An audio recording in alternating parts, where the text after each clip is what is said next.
Hi, this is Mike. Today we have a little quick film on an interesting gun that came in. It's a gun that has a story behind it and a story behind the story. So it's a kind of an interesting thing, so let's get into it. It's the Beeman C1 Rifle. This one here I just got the other day. There was an ad on Gunbroker, and I was really surprised that the bidding had stopped and nobody else was bidding on it, and so I got the rifle for a really nice price of about $226 shipped. The seller's name was Scott, and Scott's not even an air gunner. This rifle came from his dad's collection, and he wasn't an air gun either, but however his dad had a gun case full of guns and this was inside of it. And so Scott received his father's rifles, and that's where this was discovered, along with all the other rifles, the powder burner rifles, that is. And so anyway, Scott had listed it on Gunbroker. He didn't know anything about air guns, and I was fortunate enough to win it. I really wasn't interested in a C1 earlier on when I was buying my other guns that I really liked. I used to look at this online and see all this little interesting shape here, and the gun seems to be kind of small, you know, so I really wasn't never interested in the Beeman C1. And then Mr. John Chippis, a friend of mine, who always has nice guns, he comes along, and because he has a lot of good connections, and he seems to just be a gun magnet, and rifles come his way and he sells the ones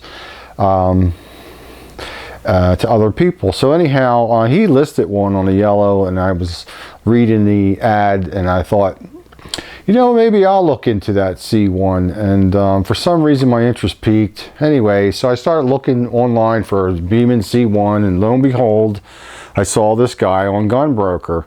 So this has been in that gun case for 25 years. It's very minty. There's just one or two minor slight stock impressions, and that's about it. The blue one's as blue as the blue one gets. It is missing the front sight, and the rear sight has this nice Beeman brake on it, and a little Tasco scope. Everything about this rifle is clean and nice. One of the interesting things was I looked up the Beeman C1 to see what information I could find on it, because I'm certainly not an air gun guru, and I'm not going to pretend I am. I am just a guy who shares what he feels like sharing. However, I did run into an interesting blog of Tom Gaylords on the internet, and Tom's blog was basically the Beeman C1 Part 1 by Tom Gaylord, and the title was The Rifle That Started the Artillery Hold. So I read a little bit of that blog, and I thought the whole story was just absolutely fascinating. So Tom goes on to talk about his earlier rifle, the Beeman C1, and his story behind it, and how the rifle came with instructions, if I got the story right, saying how to hold it firmly. And of course, Tom found that that would not do, and the groups were not very good.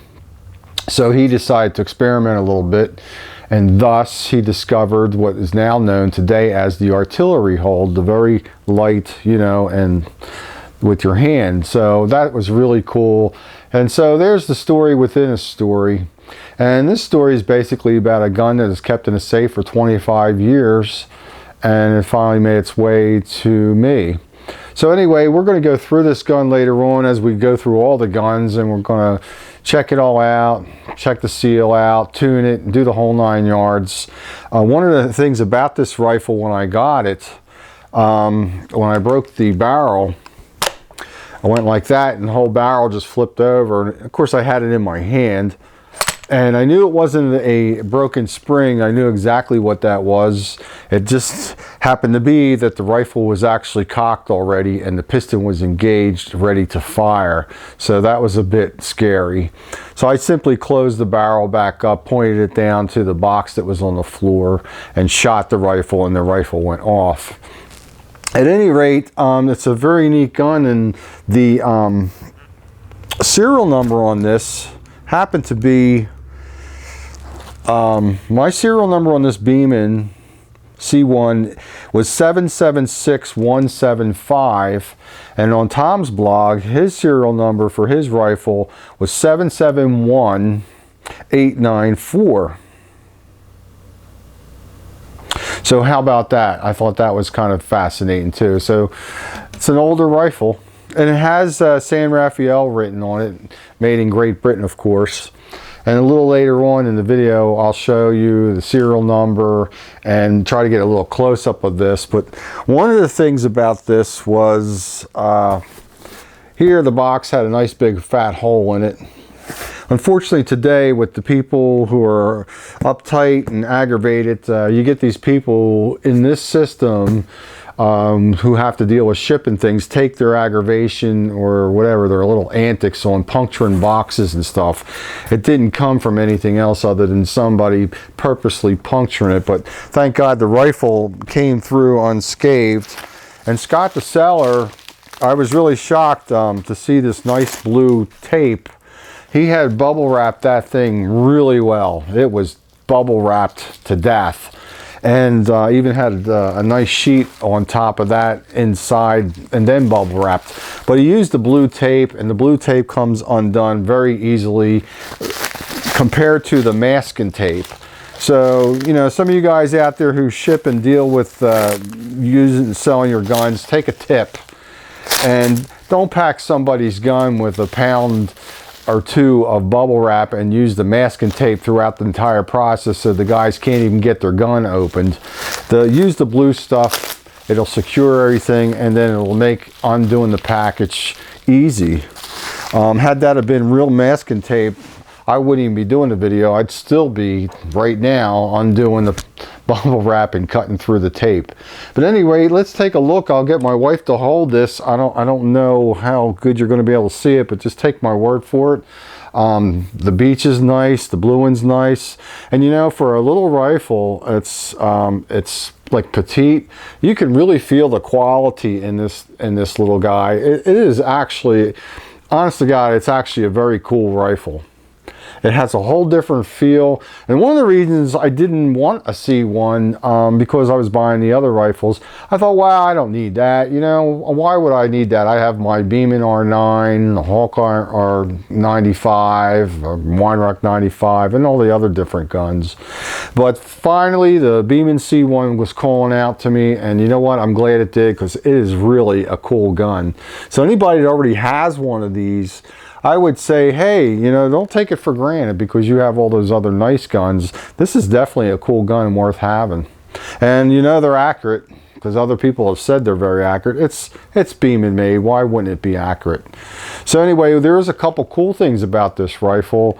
One is the breech. Now, I've seen that online, but I've never had one of these in person. And the breech is totally different. Here, the breech seal is actually right here, just in front of the air chamber porthole on the receiver, not on the barrel block.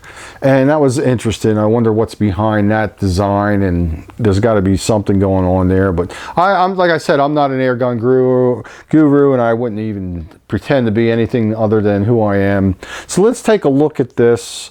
I did ask Scott to see maybe he could find the front and rear brake open sights on this, and maybe some air gun pellets that his father may have had laying around in the gun safe somewhere. So let's take a look. I'm going to get my wife to hold the gun, and we'll take a look at the rifle a little up closer in the light. And I do have my wife to thank. She is being real nice with the doing a video of the gun. So let's see, where can we start here? First of all, we'll start with me put my glasses on. So you'll see the safety there, typical safety. I don't know what we can pick up, but the beach is very nice. It's a whole tilted a little bit like that, bad thanks.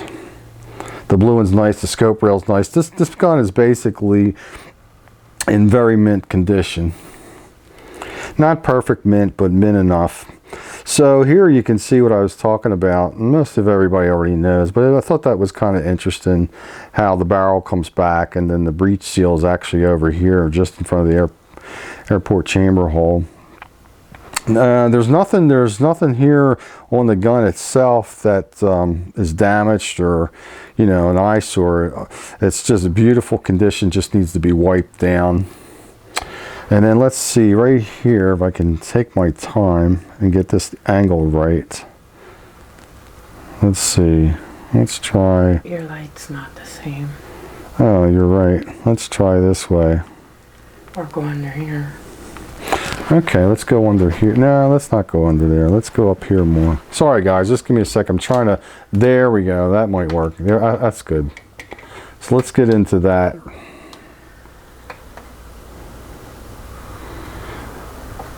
So there's the H stamp.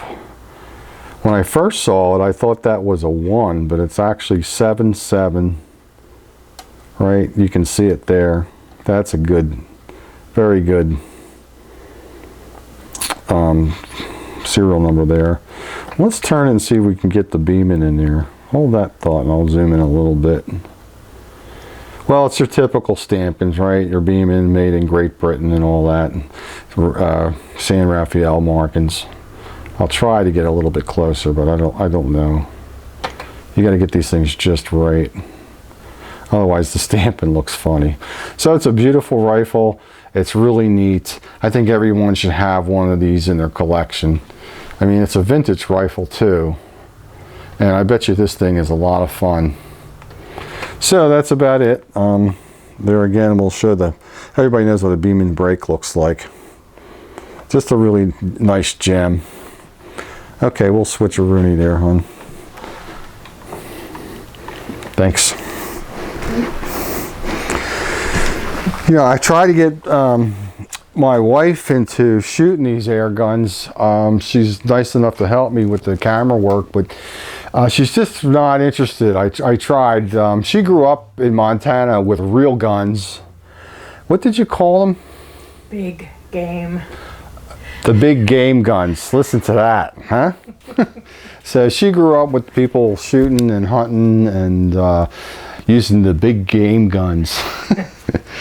Not the little pellet guns like we. No, I think that's cool. But anyway, she knows I enjoy this, and that's all that matters. So that's about it. Nice gun. Later on, maybe I'll do a review of it later on with all the other rifles. I don't see why not. And then we'll try to shoot groups with it and do some videos with that stuff. So I got a lot of nice guns, and that'll be something to do in the future as well. But don't forget to go to Tom. You can go to the internet and just type in the history of the Beeman and see the history of the Beeman C1, and you'll see Tom's blog should pop up. It's an interesting story. And see, what else was it?